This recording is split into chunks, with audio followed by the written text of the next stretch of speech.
100 വീട് കൊടുക്കുമെന്ന് രാഹുൽ ഗാന്ധി പറഞ്ഞു. അങ്ങനെ കൊടുക്കാം കൊടുക്കാം കൊടുക്കാം എന്ന് പറഞ്ഞ വീടുകൾ 1000-ത്തിലധികം കഴിഞ്ഞു. എന്നാൽ വയനാട് ദുരന്തത്തിൽ വീട് നഷ്ടമായത് 600 ചില്ലാനും വീട് മാത്രമാണ്. ബാക്കിയുള്ള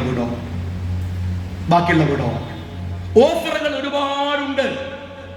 ഈ ഓഫറുകളെ അക്കോമഡേറ്റ് ചെയ്യാൻ കഴിയേണ്ടത് ഗവൺമെന്റിനാണ്. അതുകൊണ്ട് ഒരു ഇന്റഗ്രേറ്റഡ് റിഹാബിലിറ്റേഷൻ പോളിസിയാണ് അവിടെ വേണ്ടത്. അതാർക്കാ ലീഡർഷിപ്പ് കൊടുക്കാനാവുക? കോൺഗ്രസിന് പറ്റുമോ? ലീഗിന് പറ്റുമോ? CPM-ന് പറ്റുമോ? പറ്റില്ല. കൊടുക്കേണ്ടത് ഇവിടുത്തെ സർക്കാരാണ്. അവര് മാത്രം ചെയ്യേണ്ട കാര്യമാണ്. ഇനി മെനഞ്ഞാന്ന് അവിടെ ഒരു സെമിനാർ നടന്നു വയനാട്ടിൽ. എന്താ സെമിനാർ ഞങ്ങള്? ഈ പ്രദേശം ഞാനിത് പറയുമ്പോൾ എനിക്ക് ഉള്ളിൽ തട്ടി പറയുന്നത് എന്റെ കൂടി നാടാണത്. ആ മരിച്ചുപോയവരിൽ ചെറുപ്പക്കാർ, അവിടുത്തെ ലീഗുകാർ ഒരു 10-30 പേരെങ്കിലും എനിക്ക് കണ്ടാൽ പേരെടുത്ത് വിളിച്ച് പറയാൻ കഴിയുന്ന സൗഹൃദ ബന്ധമുള്ളവരാണ് മരിച്ചുപോയത്. അവിടെ എനിക്കറിയാം, ആ പ്രദേശം അറിയാം, അവിടുത്തെ സീതാക്കുണ്ട് എനിക്കറിയാം, ആ നാട്ടിലെ ഓരോ മണൽത്തടിയും എനിക്ക് പരിചിതമാണ് MSF കാലം മുതൽ.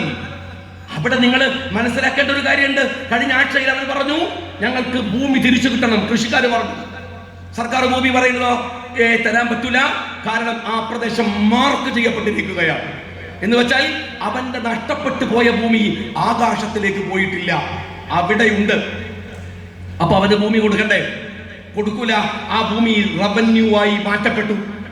റവന്യൂ ആയി മാറ്റപ്പെട്ടാൽ ഈ രാജ്യത്തൊരു നിയമമുണ്ട്. എന്താണ്? വന നിയമം. എന്താ വന നിയമം? നിങ്ങൾ 1 ഏക്കർ ഭൂമിയും ഫോറസ്റ്റിന്റെ എടുത്താൽ ഫോറസ്റ്റിന് നിങ്ങൾ 1 ഏക്കർ ഭൂമി അങ്ങോട്ട് കൊടുക്കണം. ഒരു കൊടുക്കൽ വാങ്ങൽ വന നിയമം രാജ്യത്തുണ്ട്. ഭൂമിയുടെ നിയമമാണ്, ഭൂമി കൈമാറ്റ നിയമമാണ്. അവിടുത്തെ സാധാരണ മനുഷ്യന്റെ ഭൂമി സർക്കാർ റവന്യൂ ഭൂമിയാക്കിയാൽ അവൻ ആ ഭൂമി തിരിച്ചു കൊടുക്കട്ടെ. അതിന് പകരം എന്താ സംഭവിക്കുന്നത്? നിങ്ങൾ ഗൗരവത്തിൽ ആലോചിക്കേണ്ട ഒരു പ്രശ്നമുണ്ട്. ഇതൊക്കെ അള്ളാഹു ഓരോ ദുരന്തങ്ങൾ എങ്ങനെയാണ് വരുത്തുക എന്നറിയില്ല. ഇതെന്നെ ബാധിക്കില്ല, ആ വയനാട്ടിന്റെ മോണിലാണെന്ന് വിചാരിക്കരുത്. ദുരന്തങ്ങൾക്ക് പല മുഖവുമുണ്ട്. അത് അള്ളാഹു വിചാരിച്ചാൽ 1 സെക്കൻഡ് മതി. അള്ളാഹു കാത്തു രക്ഷിക്കുമാറാവട്ടെ. ഞാൻ നിങ്ങളോട് പറയട്ടെ, അവിടുത്തെ സങ്കടം നിങ്ങൾ മനസ്സിലാക്കണം.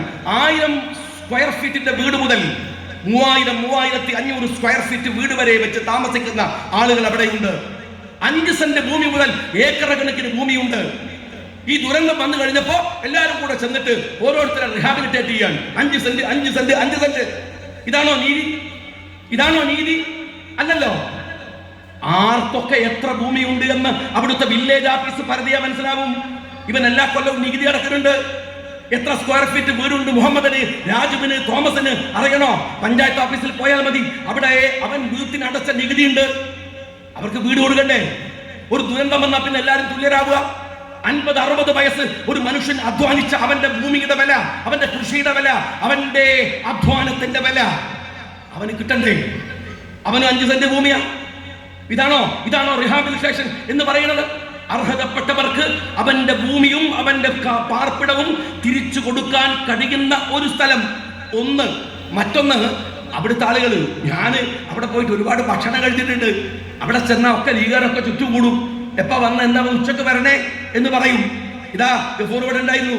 അത് അഹമ്മദ് സാഹിബ്, അമീർക്കാരോട് പറയണ്, അഹമ്മദ് സാഹിബ് ഉണ്ടായിരുന്ന സമയത്ത് ഞങ്ങൾ ജില്ലാ യൂത്ത് ലീഗിന്റെ ക്യാമ്പാണ്. അവിടുത്തെ ഒരു വീട്ടുകാരന്റെ വീട്ടിലെ ഭക്ഷണം അഹമ്മദ് സാഹിബിന്. എന്നിട്ട് എന്നോട് ഇങ്ങനെ എപ്പോഴും ഓർമ്മ ഉണ്ട്. അതിന്റെ മുമ്പിൽ ഒരു കാർ ഉണ്ടായിരുന്നു.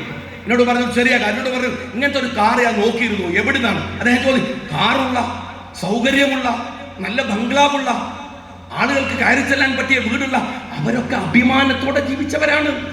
നിങ്ങളും ഞാനും കൊടുക്കുന്നത് ഒരു കാരുണ്യമാണ്. എന്നാൽ ഗവൺമെന്റ് കൊടുക്കുന്നത് അവകാശമാണ്.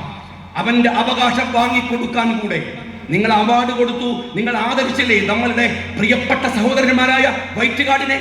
ഞാൻ വൈറ്റ് ഗാർഡിനോട് കൂടെ പറയട്ടെ, ചളിയിലേക്ക് പൂണ്ട് പോകുന്നവനെ കൈപിടിച്ചവനെ ജീവിതത്തിലേക്ക് തിരിച്ചു കൊണ്ടുവരാൻ മാത്രമുള്ള ഉത്തരവാദിത്തമല്ല, അവന്റെ അവകാശങ്ങൾ സർക്കാരിന്റെ കഴുത്തിന് പിടിച്ചു വാങ്ങിക്കൊടുക്കാനുള്ള രാഷ്ട്രീയ ഉത്തരവാദിത്തം കൂടെയാണ് നിങ്ങളിൽ നിക്ഷിപ്തമായിട്ടുള്ളത്.